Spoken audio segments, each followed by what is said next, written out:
Quelques heures après la publication d'un communiqué par le gouvernement burkinabé relatif à l'expulsion de 3 diplomates français accusés d'activités subversives, Paris a réagi, apportant sa note de lecture sur les faits évoqués. Le ministère de l'Europe et des Affaires étrangères dit déplorer la décision prise par les autorités burkinabées de procéder à l'expulsion de diplomates et personnels français travaillant à l'ambassade de France au Burkina Faso pour ces faits précités.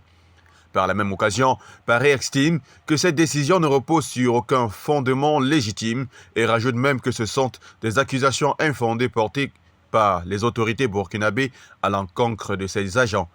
Ils sont entre autres Gwenaël Abouzid et les conseillers politiques Guillaume Rissacher et Hervé Fournier, travaillant à l'ambassade de France au Burkina Faso, qui sont priés de quitter le territoire burkinabé dans un délai de 48 heures. Il faut dire que généralement l'expulsion des représentants français sur le sol africain ne se fait jamais de manière aléatoire. Il y a toujours des fondements solides. Cheyi Emmanuel Adebayor, l'ancien capitaine de l'équipe togolaise de football, investi depuis sa retraite dans les projets sociaux pour le bien-être de ses compatriotes et même pour le reste de l'Afrique. Il a récemment annoncé sur sa page Facebook la construction en cours de logements sociaux. L'initiative était au cœur de ses échanges en fin de semaine dernière avec la chef de l'exécutif togolaise, Victoire Tomega Dogbe, à Lomé. Pour l'heure, les détails sur le projet ne sont pas communiqués, mais le promoteur fait tout au moins savoir que ces logements en construction dans la localité de Lavier, soit un peu plus de 120 km au nord-ouest de Lomé, sont destinés aux étudiants qui se forment en agro-industrie dans la zone. Il s'agit d'un projet de construction qui reflète le cahier de charges de la fondation éponyme à l'ancien joueur de football, Cheyi Emmanuel Adebayor, fondée en 2002. Elle a lancé la formation de plus de 1000 jeunes sur une période de 3 ans dans le domaine de l'agrobusiness depuis sa création.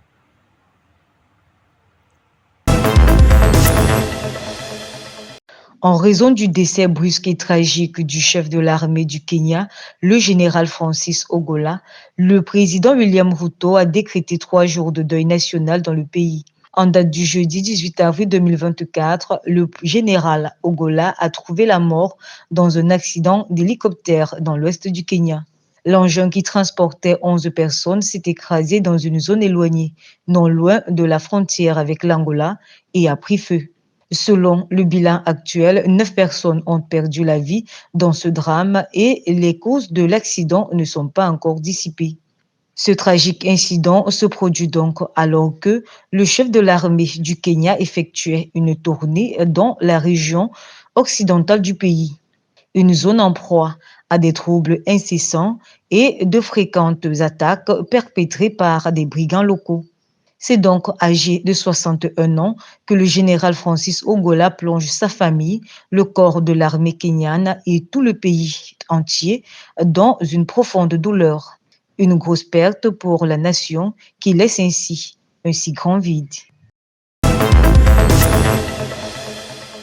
Une attaque qui s'apparente à une réponse israélienne à l'Iran. Dans la nuit du jeudi à vendredi, des explosions se sont fait entendre près d'une importante base aérienne non loin d'Ispahan. Tout porte à croire à une possible offensive israélienne faisant suite à l'assaut des drones et missiles de Téhéran sur Jérusalem. Pour l'heure, l'origine de l'attaque n'est pas encore connue. Aucun responsable israélien ne s'est encore prononcé sur le sujet. L'armée israélienne n'a non plus fait aucun commentaire. Pour rappel, les tensions entre l'Iran et Israël demeurent haineuses après l'assaut du 13 avril dernier contre l'État hébreu. Ceci en rapport avec le conflit qui oppose Israël avec le Hamas dans la bande de Gaza et des frappes perpétrées contre l'ambassade iranienne en Syrie.